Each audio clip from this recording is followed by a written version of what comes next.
बिस्मिल्लाहिर्रहमानिर्रहीम। अस्सलाम वालेकुम वरहमतुल्लाहि वबरकातुहू। दोस्तों, आज का व्लॉग शुरू करते हैं। कोरोना की वजह से चूँकि घरों में भी हम लोग भी कैद हैं, बच्चे भी कैद हैं, थोड़ी सी बोरियत हो थी, तो मैंने सोचा कि चलो गंदम के जो हालात है उसके चल रहे हैं, आपको ज़रा दिखाई दें, एक दो चीज़ें आपसे डिस्कस कर लें। दोस्तों, ये कटाई की वजह से मैं कैमरे का एंगल जो है ना वो गंदम के लेवल से ऊपर नहीं कर रहा, क्योंकि ख़वातीन काम कर रही हैं और बड़ा मुनासिब नहीं लगता को बीच में वो शूट हो जाए। तो उम्मीद आप समझ रहे होंगे। चलें ज़रा आपको अपने खेतों की सैर करें। ये सारे वही रास्ते हैं जहाँ पे हम लोग बचपन में खेलते रहे हैं, भागते रहे हैं सारी ज़मीनों के अंदर।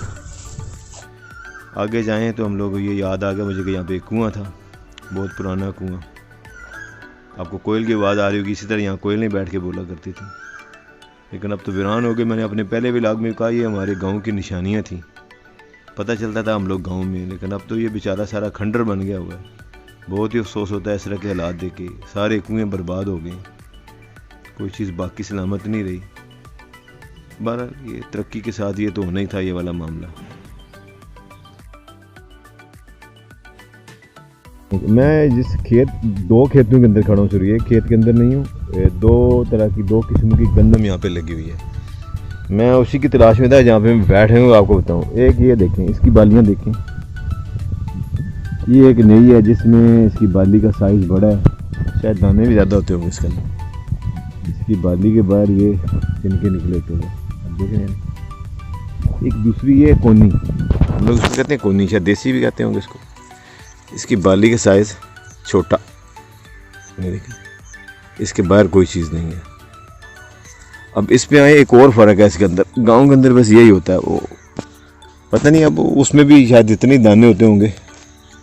गंदम का किसान तो दाना एक ही फेंकता है। अब ज़रा गौर करें, अल्लाह ताला कुरान के अंदर कहते हैं कि अगर कोई बंदा नेकी करता है तो मैं उसको, यानी कि आता है कि आप लोग एक दाना फेंकते हो तो उसके मैं 7 पौधे पैदा करता हूँ, और 7 पे भी मैं 100 दाने, यानी कि 700 गुना तक नेकी बढ़ा देता हूँ। ज़रा उसका मुजाहरा देखें ज़रा। ये देखें, ये एक है, इसको गिनते हैं क्योंकि ये इसकी बेस एक ही है।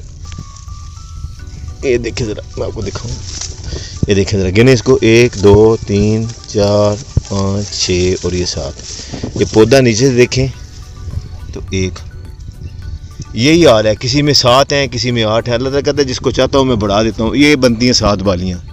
ये बड़ी दफ़ा हम लोगों ने आके काउंट किया कि यार ये गंदम का एक दाना होता है, एक पौधा नीचे से उगता है, और उसकी वो बाज़ का 7 हैं, मैक्स 7 तो अक्सर ही होती हैं। 7 बहुत सारे काउंट करेंगे, 7 5 6 7, कुछ शायद टूट जाती होंगी उसमें, कोई ऐसी बात नहीं। एक और काउंट करते हैं, ये देखें ज़रा, ये कितनी हैं, 2 3 5 और ये 2 7, ये भी 7 हैं। अक्सर होता है, हम काउंट करते थे आगे बचपन में तो देखते थे यार ये 7 बाली हैं। यही हाल इस गंदम का दूसरी का। इसमें भी अक्सरियत में आप देखेंगे तो 5 6 7 होती हैं, 1 2 3 4 5 6, शायद एक आध कहीं कम होगी। यही हाल है। वो मुझे नेकियों वाली बात याद है तो मैंने कहा दोस्तों को दिखा दूं कि ये शायद इसी पौधे के, गंदम के पौधे की मिसाल अल्लाह ताला ने दी है। बहरहाल ये ज़्यादा पसंद की जाती है, लेकिन ये लोग कम उगाते हैं। इसके अंदर जो यील्ड है ना, पैदावार कम है इस कोनी की, इसकी ज़्यादा होती शायद। अब ना एक एक्सपेरिमेंट और करते हैं, मेरा ख्याल है कि दाने गिनते हैं सिर्फ एक बाली के अंदर कितने हैं। 100 तो नहीं होते होंगे, लेकिन अल्लाह ताला ने शायद मिसाल इसी की दी होगी। देखते हैं, इसको गिनते हैं, किसी एक बालियों को दोनों को तोड़ के देखते हैं। मैं ज़रा यही एक्सपेरिमेंट करता हूँ। अहमद ज़रा आता है कैमरे पे, मैं ज़रा इस पे आता हूँ। ये देखें, ये 2 बालियाँ। अब मैं और अहमद यही एक्सपेरिमेंट करेंगे, इनके अंदर कितने कितने दाने हैं। हो सकता है वो अल्लाह ताला ने बाजरे की मिसाल दी, उसका तो सीज़न ही नहीं, तो मेरी कोशिश थी आपको वही दिखाते। ये 2 किस्म की बालियाँ हैं। तो अहमद इसको पास करो, हम लोग इनके दाने निकाल के देखते हैं क्या बनता है, ठीक है।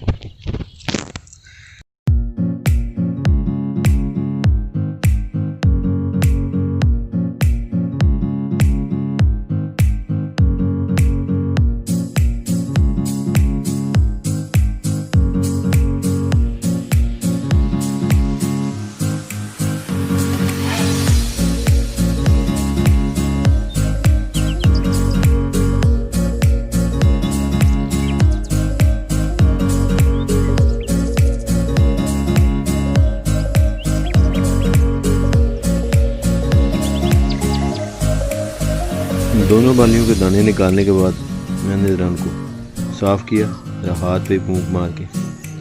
एक पुरानी टेक्नोलॉजी है जिसको हम लोग बाजरा सिट्टे लेके आते थे, तो यही फार्मूला होता था कि चलो वहीं पे खड़े हुए मरोड़ा काम चला रही आपने।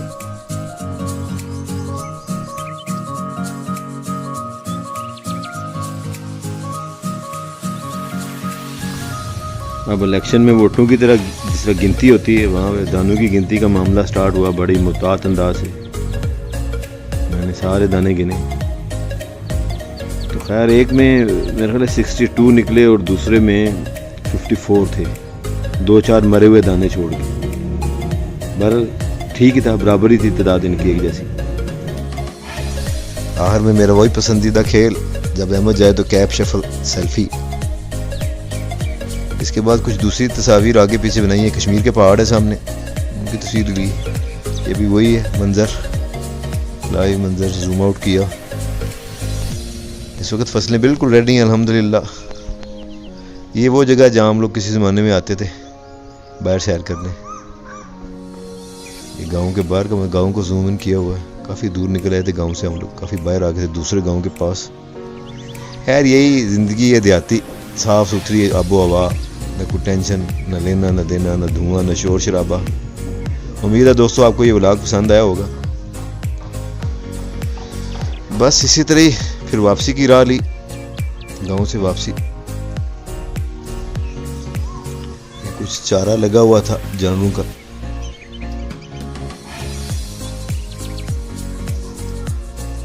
भी वही तस्वीरें चल रही कोई। ये अब ये टेक्नोलॉजी आ गई है, ट्यूबवेल छोटे छोटे आ गए हैं, इन्होंने पानी खुशक कर दिया है। ये 2 किस्म की गंदम है,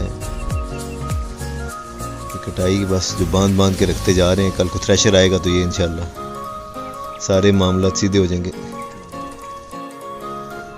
आखिर में दोस्तों एक जड़ी बूटी है, इसको चीज़ सीड भी कहते हैं, मालवा नेग्लेक्टा भी कहते हैं, ये इसका मेडिकल नाम है। सौंचल का साग हम लोग कहते हैं इसको। चिड़िया के केक या बटन, पता नहीं हम लोग क्या क्या कहते थे इसको। इसके इतने फ़वायद हैं, इसको शांदे में, इसको पेट की बीमारियों में, आंतों की बीमारियों में, इसके कामन मैलो, ये भी इसके सीड। इसकी प्राइस तकरीबन पाकिस्तान में कुछ 700 रुपये पाव तक इसके वो सीड बिकते हैं। इसके इंशाल्लाह फ़ायदे में अगली वीडियोज़ के अंदर बताऊँगा इंशाल्लाह। बस अब परिंदों के जाने का वक्त हुआ तो फिर हम लोग भी वापस अपने गांव की तरफ निकले इंशाल्लाह। दोस्तों आपको ये व्लॉग उम्मीद है पसंद आया होगा। अगले व्लॉग के अंदर इंशाल्लाह वो मारवा नेग्लेक्टा की खूबियाँ और बाकी उसके फ़वायद के बारे में आगाह करूँगा। इजाज़त दीजिए दोस्तों, अगर ये वीडियो पसंद आई हो तो इसको लाइक कीजिए, चैनल को सब्सक्राइब कीजिए और शेयर कीजिए। आपका बहुत शुक्रिया। बेल आइकन को दबाइए।